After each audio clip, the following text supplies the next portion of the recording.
பாண்டிச்சேரி அப்படின்னா எல்லோருக்குமே ஞாபகம் வருது பீச், பார்க், ரெஸ்டாரண்ட்ஸ், நிறைய டூரிஸ்ட் ஸ்பாட்ஸ் எல்லாத்துக்குமே நமக்கு தெரியும். இங்கே மிகப்பெரிய ஏரி இருக்குது, அதுவும் மிகவும் தொன்மையான பழமை வாய்ந்த ஏரி. இந்த ஏரி செயற்கையாக வெட்டப்பட்ட ஏரி, ஊசியிட்ட ஏரி இன்று உசுட்டேரியாக மாறினது. இங்கே போனால் என்னென்னலாம் பார்க்கலாம், இங்கே என்னென்னலாம் இருக்குது அப்படின்றத பற்றி ஒன் பை ஒன்னாக நம்ம பார்க்கலாம்.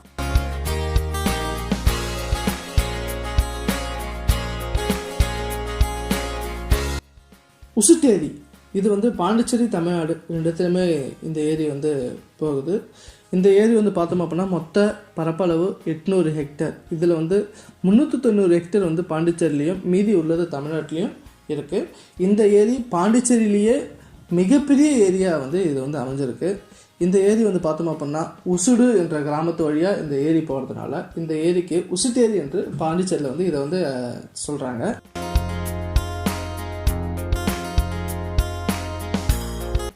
ஏரியோட அங்கீகாரம் சொல்லி பார்த்தோம் அப்படின்னா ஏசியாவிலே மிக முக்கியமான நீர்த்தடங்களில் இது ஒன்று அப்படின்னும், இது முதன்மையான 93 நீர்நிலைகளில் உசுட்டேரியும் ஒன்று அப்படின்னு சொல்லிட்டு IUCN international union for conservation of nature என்ற அமைப்பு இதுக்கு அங்கீகாரமும் இதில் குறிப்பிட்டிருக்காங்க. அது மட்டும் இல்லாமல் தென்னிந்தியாவிலேயே முதன்மையான பறவை தங்கும் இடம் அப்படின்னு சொல்லிட்டு பம்பாய் இயற்கை வரலாற்று கழகமும் இதை அறிவிச்சிருக்கு.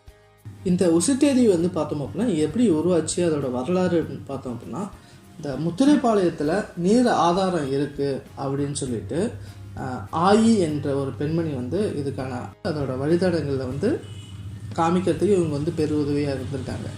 அதனால தான் இந்த வழித்தடமே உருவாகி இருக்கு. அவரை கௌரவிக்கும் அப்படின்ற விதத்தில் புதுச்சேரி அரசு அவர்களுக்கு ஆயி மண்டபமே கட்டியிருக்காங்க. இந்த ஏரி பார்த்தோம் அப்படின்னா கட்டி முடித்ததுக்கப்புறம் மெயின்டெனன்ஸ் பண்ணாமல் அப்படியே விட்டுட்டாங்க. இந்த ஆயியோட தங்கை முத்திரைப்பாளையத்துக்கு அருகில் உள்ள தூர்வாராமல் இருந்த ஏரியை அவங்களோட சொந்த உழைப்புனாலையும் பொருள்னாலையும் இதை ஊர் மக்களோட உதவினால் இதை க்ளீன் பண்ணி பண்ணாங்க. அதனால் இவங்களை ஆயியோட தங்கை ஒல்லியாக இருந்ததுனால ஊசி அப்படின்னு சொல்லிட்டு அந்த கிராம மக்கள்லாம் அழைப்பாங்க. அது மட்டும் இல்லாமல் ஊசி இட்ட, அதாவது ஊசியால் இந்த ஊர் அந்த ஏரி பட்டதுனால ஊசி இட்ட ஏரி அப்படின்னு சொல்லிட்டு இந்த ஏரிக்கு பேர் அந்த டைம்லேருந்து வச்சுக்கிட்டு இருந்தாங்க. இந்த ஊசி இட்ட ஏரி அப்படின்னு சொல்கிறது நாளடைவில் உசுட்டேரி அப்படின்னு சொல்லிட்டு மறுவினராகவும் ஒரு சிலர் சொல்கிறாங்க.